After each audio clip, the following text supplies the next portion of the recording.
बोस जी थे। खुदीराम बोस जी का जन्म 3 दिसंबर 18 थी। ये 4 भाई बहनों में सबसे छोटे थे। अजूबी बात ये है बच्चों कि इनका नाम खुदीराम क्यों, इनसे बड़े, खुदीराम से बड़े 2 भाई हुए थे, वो उन्होंने उस बच्चे को खरीदा था, उसी खुदी के नाम पर इस बच्चे का नाम खुदीराम बोस पड़ा था। मात्र 6 वर्ष की आयु में खुदीराम बोस की माँ का देहावसान और उसके 1 वर्ष बाद उनके पिता का देहावसान हो जाना उनके जीवन को संघर्षमय और जुझारू बना देता है। चूंकि उनकी बड़ी माँ को गोद ली हुई थी तो उन्होंने अपने स्कूल के सामने खड़े थे, सेमिनार के लिए उनके स्कूल के सामने आए। ये खुदीराम बोस उस सेमिनार में गए, शामिल हुए, उन्होंने के बात में है। बात आती है 15 वर्ष की बात, जब वो 15 कोड़े वर्ष आ रहे, यहाँ तक वो किंग डगलस जो था, किंग फोर्स, वो भूल गया कि औरतें अर्धनग्न है या जैसी भी अवस्था में है। बहुत दयनीय स्थिति थी। खुदीराम खुद को रोक नहीं पाए, कहे मैं इसका बदल लेकर रहूंगा।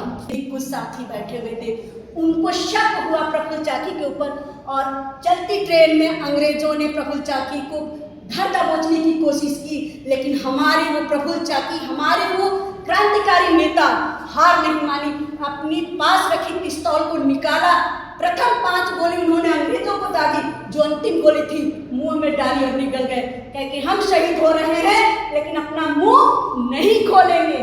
अब आते हैं इधर खुदीराम बोस, जब भागते लगातार 25 मील तक भागते भागते ये भी रेलवे स्टेशन पहुंचे और हाफते हुए पानी दे दो भैया।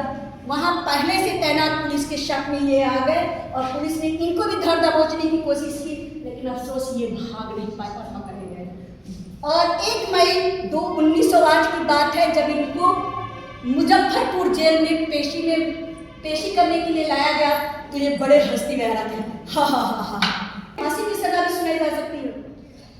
हमें सब पता है साहब, आपके वकील कह रहे थे कि ये क्या बम बनाएगा, अगर समय मिला तो साहब आपको भी बम बनाना सिखा देंगे। ऐसे हंसते हुए उन्होंने रिप्लाई किया था उस जज साहब को कि वो रात्रि जब जेलर जो कि खुदीराम की सेवा करता था, उनको पुत्र के समान देखता था, एक बार क्या किया, जेलर ने खुदीराम से बोला आज की रात क्या खाना चाहोगे, मैं तुम्हारे लिए भरी हुई टोकरी फल लाया हूँ, वो फल आम का है।